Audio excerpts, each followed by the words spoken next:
Then Clement finds George Wrighster. Another easy touchdown pass off a short yardage play action. Wrighster breaks free.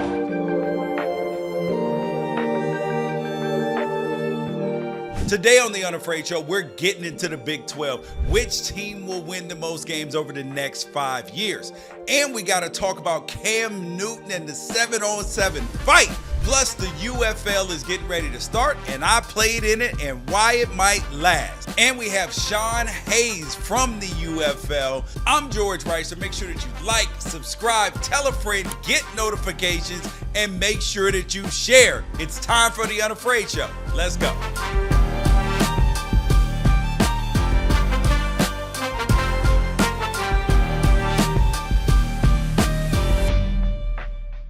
We need to talk about the new 16-team Big 12 and what some of the expectations for those teams are going to be over the next 5 years and who will win the most conference games, because we can't depend on the non-conference because people schedule all sorts of people. And I actually hate that the dog-eat-dog nature of college football resulted in a standoff for survival between the Pac-12 and the Big 12, and the fact that the Pac-12 lost. And if you followed any of my content over the last couple of years, then you know that I saw the Pac-12's implosion coming from 50 miles away and was screaming from the mountaintops while everybody was like, oh, it's fine, they'll get it figured out. No, it wasn't happening. So the Big 12, despite losing its two biggest brands in Oklahoma and Texas, gets not only to survive, but to absorb the Pac-12's corner schools in the process. This conference, though, is actually harder to figure out because half of the schools are less than a year into their affiliation. So let's count it down from 16-1 with the Big 12 teams that are going to win the most games over the next 5 years. And we'll start with number 16, Cincinnati, because Scott Satterfield wasn't able to keep the ship afloat after Luke Fickell took Cincy to the college football playoff. Are there any signs that the Bearcats are going to bounce back this year? Because not going to be honest, if this 2024 transfer class of guys like Brendan Sorsby, Joe Royer, and Evan Pryor don't seriously jumpstart this offense immediately, the Bearcats could get stuck circling the drain. Number 15, Baylor. If you're new to college football, this is going to shock you because Baylor having 2 losing seasons in a row under Dave Aranda is just an anomaly, right? Well, let me remind the uninitiated that Baylor was one of college football's worst programs prior to Art Briles' third year. They had 14 losing seasons in a row, and they can absolutely go back to that if they're not focused on being offensively innovative.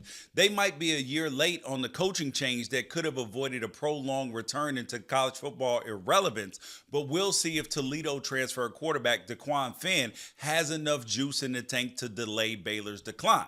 Number 14, Texas Tech. And now, here's a school with plenty of NIL money and a coach in Joey McGuire that can recruit better than anybody at Texas Tech has in a very long time. So, why am I short selling Red Raider stock? It's the conundrum of two opposing factors. First, if Joey McGuire gives Lubbock their first 9+ win season since 2008, he's going to be one of the hottest names on the coaching market. And second, if he turns in another mediocre season where both the offense and defense finish outside the top 60 while stockpiling more talent than Texas Tech has had in decades, the clock is going to start ticking on his time there in Lubbock. Either way, I don't see sustained success on the horizon. Number 13, Central Florida. UCF was a big fish in a small pond, and now they're trying to find their way in the Big 12. And so far, the results have been a mixed bag. Gus Malzahn can coach offense. My worry is on the other side of the ball. UCF was much better in the second half of 2023, and bringing in Ted Roof to help with the defense without blowing up the whole staff feels like a step in the right direction. Now, UCF is also recruiting at a level that would suggest Big 12 success is around the corner, but you have to wonder with any Florida school that isn't in the SEC or ACC, can they hold on to a kid that flashes talent, or will they lose him to better NIL opportunities? Because maybe the Knights will prove me wrong here, but this feels like a team that will flirt with bowl eligibility year over year, but not be able to put it together. Number 12, BYU. Be careful what you wish for when it comes to major conference inclusion, because BYU just has their first losing season since 2018 and their second since 2004. And a big reason why is because they went 2-7 in conference. Taking a 32-point home loss to Iowa State in November is definitely a new development for Cougar fans. Head coach Kalani Sitake has moved to looking to a portal solution at quarterback the last couple of years, and there have been plenty of BYU boosters that are willing to help keep the team relevant. But the portal also feels outside of the norm what BYU has been all about the development. Now, I don't think that BYU will ever be non-competitive, but I'm also not sure that they can rise to the top of the conference. Number 11, Texas Christian, aka TCU. The Horned Frogs are on the precipice of something special with their 2024 recruiting and transfer class, but this list is about sustained success. It's a ranking of how things will look in 2029, not just right now. And I'm not going to be shocked if they're fighting for a conference championship in 2025, but I'm also not going to be shocked if they're on the market for a new coach at the end of 2025, because Sonny Dykes has 2 winning seasons in his 6 tries at Power 5 schools, and TCU had 2 seasons over 500 in the Big 12 in their last 6 tries. If the Horned Frogs rise to be a consistent Big 12 power with Dykes at the helm, it'll be a departure from the norm for both of them. Number 10, Houston. Houston had the same Big 12 rude awakening that BYU did, but they decided that they were going to do something about it, and they traded in Dana Holgorsen for Tulane's Willie Fritz. I like the move. And I think that this is where 63-year-old Fritz proves he can hang with the big boys. Now, I don't see him job hopping after a good season or two, but a lot of things will depend on how Fritz's staff exploits the talent-rich area that they're in, and the resources Houston has to get guys who left Houston for opportunities elsewhere out of high school to come home out of the portal. Number 9, West Virginia. Who would have thought that Neil Brown and his defensive coordinator, Jordan Leslie, would be riding the wave of optimism heading into 2024 after heading into 2023 under the guillotine? They had a top 50 recruiting class and transfer class, which doesn't usually happen for a coach that's on the hot seat. And with the short king Garrett Green returning at quarterback, you might actually be able to see back-to-back 9-win seasons for the Mountaineers. And if that happens, you might start to see the program recapture some of the consistency of its days in the Big East. Number 8, Iowa State. Iowa State has had 6 winning seasons in Ames since 2017, and Iowa State only had 6 winning seasons from 89 to 2016. So the question becomes, did Matt Campbell raise the floor for Iowa State, or is Iowa State and its history contributing to a low ceiling for Matt Campbell? Because this program still hasn't had a 10-win season since, well, ever. And they did go 9-1 in 1906. So they have that going for them. Now, this is still a program that is bucking the trend of building through the portal and values talent development, and the bottom doesn't usually fall out for programs that are like that. And I think as long as Campbell is at Iowa State, 6 conference wins and a bowl game is within reach. Number 7, Colorado. Some people say, George, you don't believe Colorado could be higher than this if I didn't think the entirety of their potential success was tied to the presence of Deion Sanders. Now, they'll have the roster to be a factor in the Big 12 immediately, but again, this list is about 5 years from now. Without Deion, Colorado is a Mountain West level sports school and not even the top of the Mountain West. Now, could Deion change that though? Sure. But he's going to have to be at Colorado for a long time before people buy in like Nick Saban was at Alabama for 17 years. And I'd be impressed if Deion was at Colorado for 7, let alone 17. Number 6, Arizona State. Now, Arizona State's recruits better than most Big 12 schools. They have inroads in Texas, and they're going to get talent from bounce-back kids from California and Arizona in the portal every year. Talent won't be an issue, and Kenny Dillingham has said he wants to be there forever. So why don't I have Arizona State higher on this list?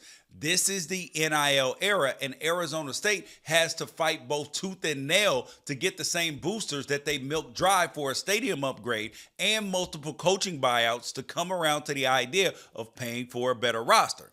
Now, this one is on the fans. If they want ASU to win, then they need to donate accordingly, and if they do, they'll win. If they don't, they won't. Number 5, Kansas. Lance Leopold is becoming the new Matt Campbell, and every job that pops up has his name attached to it. And I'm starting to believe that the reason that he hasn't bolted is that he has an extremely clear vision of what the Jayhawks are building in Lawrence, Kansas. Now, the money is there. The football program has crazy energy around it, and some of the best pass rushing recruits that they've ever landed are severely underrated. And I think that Kansas has a similar issue to Colorado in that their success is tied to Leopold, but the difference is I think that Kansas fans are actually Kansas fans. And they'll stick around if Leopold does leave and demand that the recent success becomes more of the standard. But I also acknowledge that I pointed out Baylor's history of losing, and so I have to point out that Kansas history makes Baylor look like Alabama. There's always a chance that the Jayhawks go back to being the worst major conference team in America, but I don't think that that will happen. There's an expectation now. They've grown accustomed. Number 4, Kansas State. I have one concern about Kansas State, and it's a big one. I think that this team could challenge to be a college football playoff contender out of the Big 12 every single year. But to have consistently elite results, you have to consistently pull elite recruits. K-State doesn't do that. And I get that Bill Snyder was the ultimate chicken salad out of chicken shit head coach, but it's 2024 and Kansas JUCO football isn't a secret anymore. And Chris Kleiman needs to be landing 4-star kids like hometown boy Avery Johnson that he landed last year. If he does that, this conference might be for his taking. Number 3, Oklahoma State. Every indication was that Oklahoma State was cooked heading into 2023.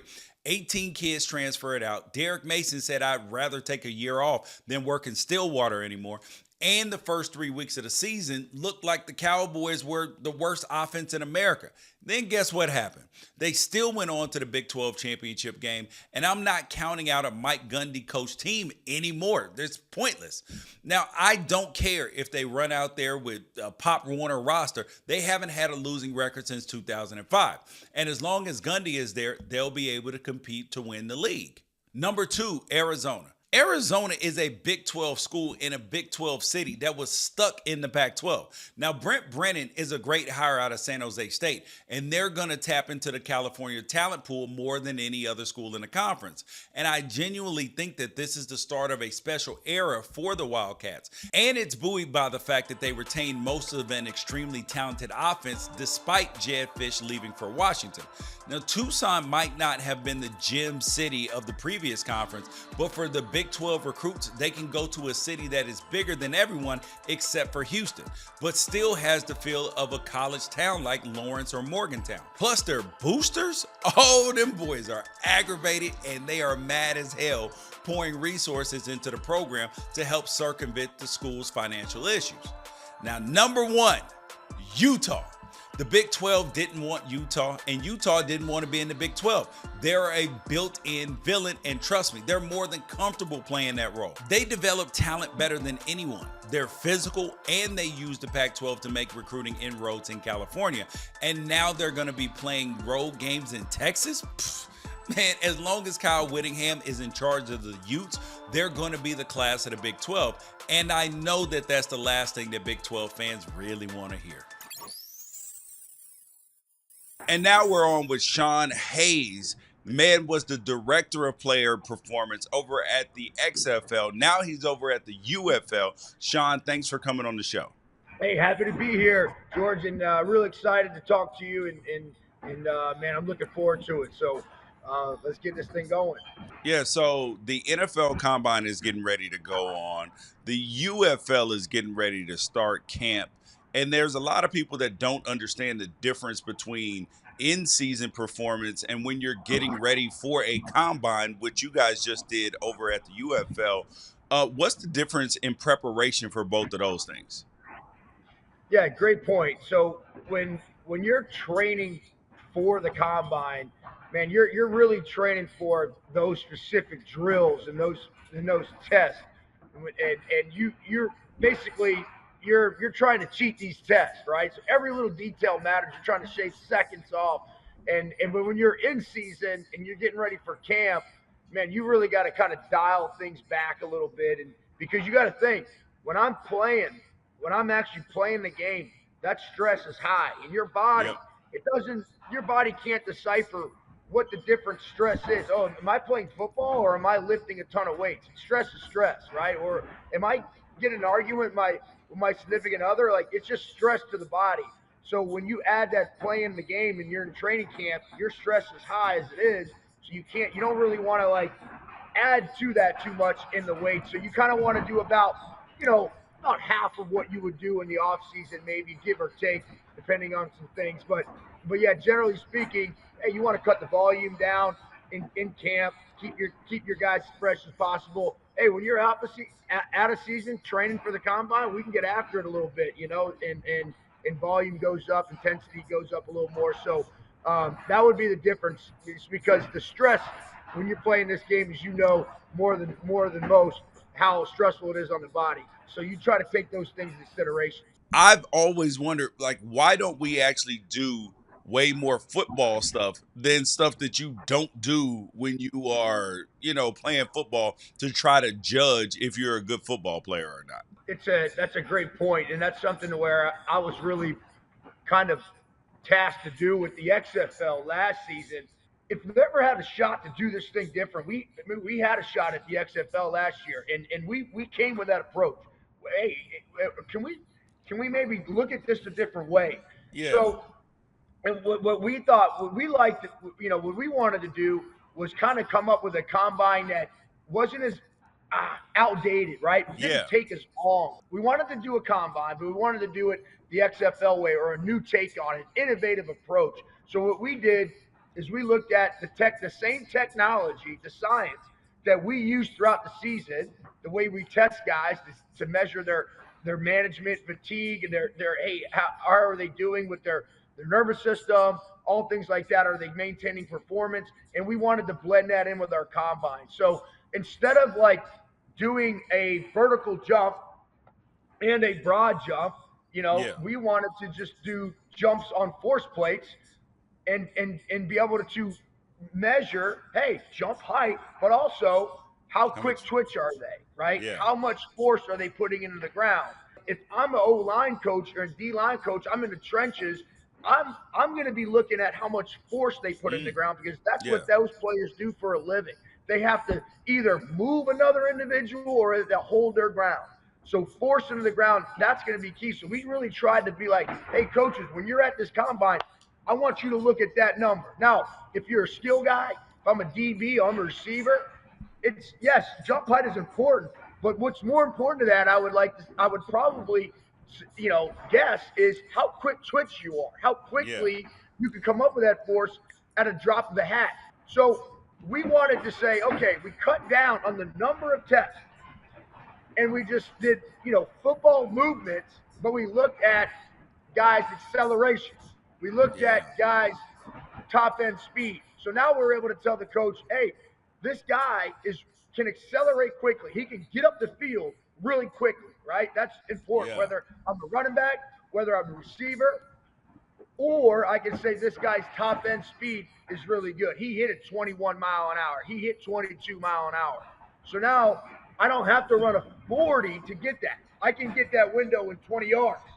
I think that that's a better measurement because if you put the catapult on dudes and they're running routes or they're doing, like, you get a lot more data because you see deceleration, then acceleration back again, top speed, because we've Right. seen how many guys run fast in 40s, but then when they're playing football, they don't run nearly as fast.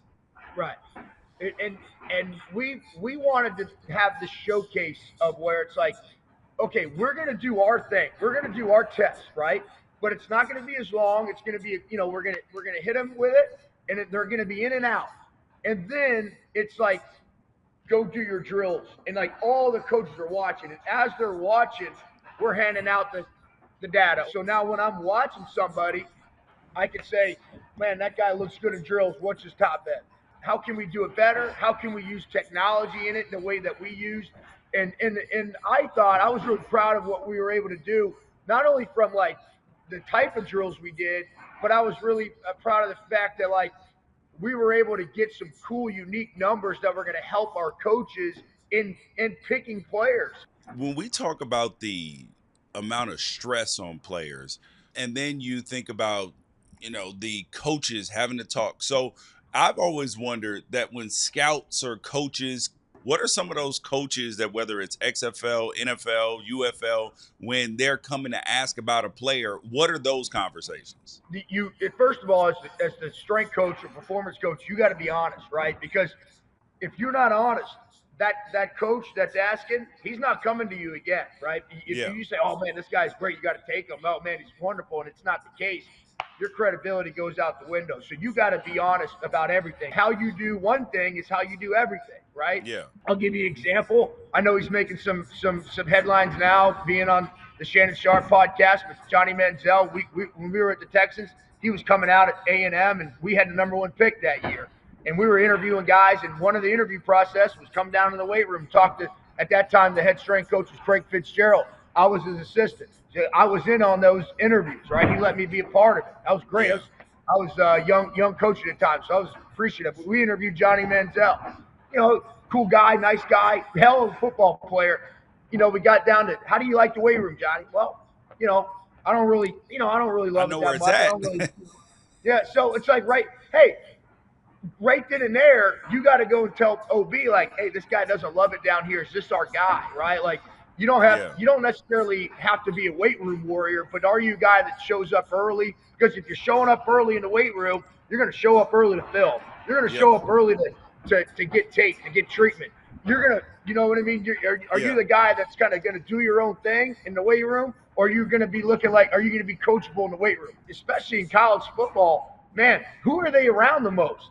They're around the strength coach the most, right? Like, the strength coach sees everybody. He can get a really good pulse of the team and the player and how he operates and how he does his business. And now you can be able to tell those scouts, be like, yeah, I can tell you what this guy is all about. He is Sean Hayes. Man is over with player performance over at the UFL. Sean, thanks for coming on the show. Appreciate your time. Hey, thanks, George. I appreciate you, man. We need to talk about Cam Newton and the now infamous fight video from the Atlanta 7-on-7 tournament.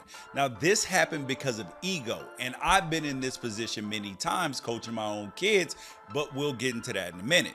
Because you had Cam Newton, who C1N Foundation helped sponsor the tournament, as well as coaches from Top Shelf Performance. They got thrown off the property for the physical confrontation in front of the kids that they are supposed to be helping.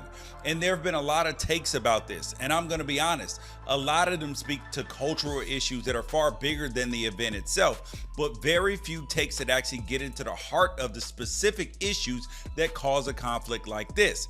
And I've seen this made into a race issue, a culture issue, a parenting issue, a social media issue, and maybe it is that big, and maybe it's evidence of every type of societal wrong in one big pressure cooker. Or maybe it comes down to what I said, which is ego. Because one of the sayings that I believe to be true is that a man's strengths can flow from the same well as his weaknesses. And the male ego can be a strength, and it can also be a weakness.